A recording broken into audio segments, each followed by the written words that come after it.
हरिद्वार में जिसके साथ जिसकी भी हत्या हुई है, निसंदेह रूप से लगातार पहाड़ी के बच्चों के साथ जिस तरह से बर्बरता हो रही है, जिस तरह उनके साथ अनहोनी हो रही है, निसंदेह रूप से कहीं ना कहीं हमारा पहाड़ सुरक्षित नहीं है। हमारे पहाड़ी बच्चे आज देहरादून हरिद्वार में रोजगार कर रहे हैं, सुरक्षित नहीं है। पहाड़ियों को देहरादून में किससे खतरा है?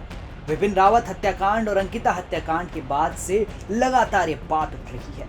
क्या सच में देहरादून में पहाड़ियों को खतरा है? विपिन रावत हत्याकांड इन दिनों सुर्खियों में बना हुआ है। शुक्रवार को विपिन रावत ने इंद्रेश अस्पताल देहरादून में दम तोड़ा था, जिसके बाद उनके परिजन, दोस्त और राज्य के कई लोग विपिन रावत के साथ हुई घटना के खिलाफ लगातार प्रदर्शन करने लगे।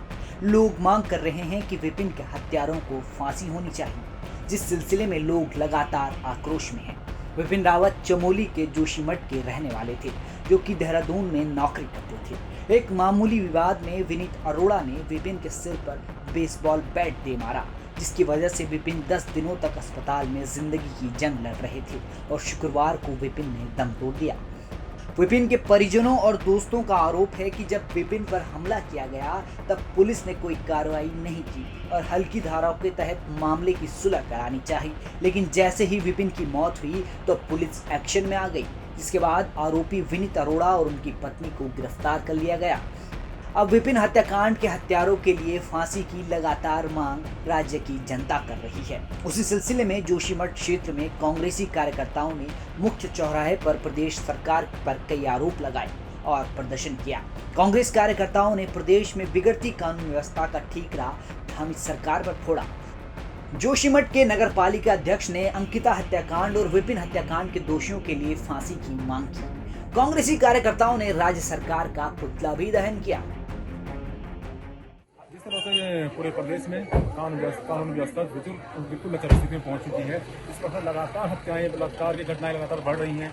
आपने कुछ दिन पूर्व देखा अंकिता भंडारी के साथ इतना बड़ा हत्याकांड हुआ, इतनी बर्बरता हुई। उसके बाद हमारे पहाड़ का एक बेटा रोजगार करने के लिए इसी जोशीमठ ब्लॉक का था, 3 गाँव का रहने वाला गरीब घर का बेटा रोजगार के लिए देहरादून गया था, जो देहरादून में कुछ गुंडे बदमाशों के द्वारा उसकी निर्मम हत्या कर दी गई है। इस कारण पूरे प्रदेश में, पूरे उत्तराखंड में, पूरे हमारे पहाड़ी क्षेत्र में, पूरे जनपद चमोली में लोगों भारी आक्रोश में आते हैं। इसी संदर्भ में हमारे द्वारा प्रदेश कानून व्यवस्था को सुधारने हेतु हमारे विपिन रावत के हत्यारे हैं, अंकिता भंडारी के हत्यारे हैं, उनको तत्काल फांसी दी जानी चाहिए। एक बेटा और हमारा पौड़ी का भी हरिद्वार में जिसके साथ जिसकी भी हत्या हुई है, निसंदेह रूप से लगातार पहाड़ी के बच्चों के साथ जिस तरह से बर्बरता हो रही है, जिस तरह उनके साथ अनहोनी हो रही है, निसंदेह रूप से कहीं ना कहीं हमारा पहाड़ सुरक्षित नहीं है। हमारे पहाड़ी बच्चे आज देहरादून हरिद्वार में रोजगार कर रहे हैं, सुरक्षित नहीं है। हम सरकार से निवेदन करते हैं, हमारे पहाड़ी बच्चों का आप बचाव करें, उनका संरक्षण करें, उन लोगों का रास्ता आप बचाव करते हैं। विपिन रावत की मौत से पहाड़ की युवाओं में आक्रोश है। अभी तक अंकिता हत्याकांड को कुछ ही समय बीता है, उसके बाद राज्य में एक और युवा के साथ ऐसी घटना होने से प्रदेश की कानून व्यवस्था पर कई सवाल उठाए जा रहे हैं। वहीं पीसीसी सदस्य हरीश भंडारी का कहना है कि देहरादून में रहने वाले हर पहाड़ी की जान को खतरा है। राज्य की पुलिस को उनकी सुरक्षा के लिए कड़े कदम उठाने चाहिए।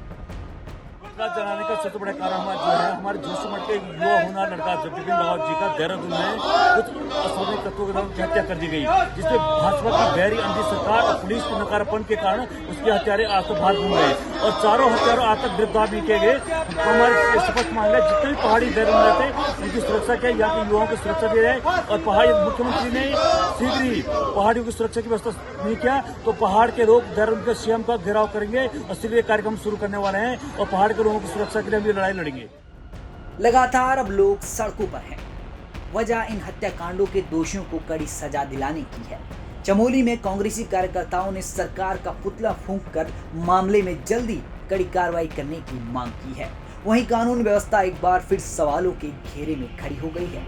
विपिन हत्याकांड में 4 लोग शामिल थे, लेकिन हमलावर विनीत और उनकी पत्नी पर ही पुलिस ने अभी तक कार्रवाई की है।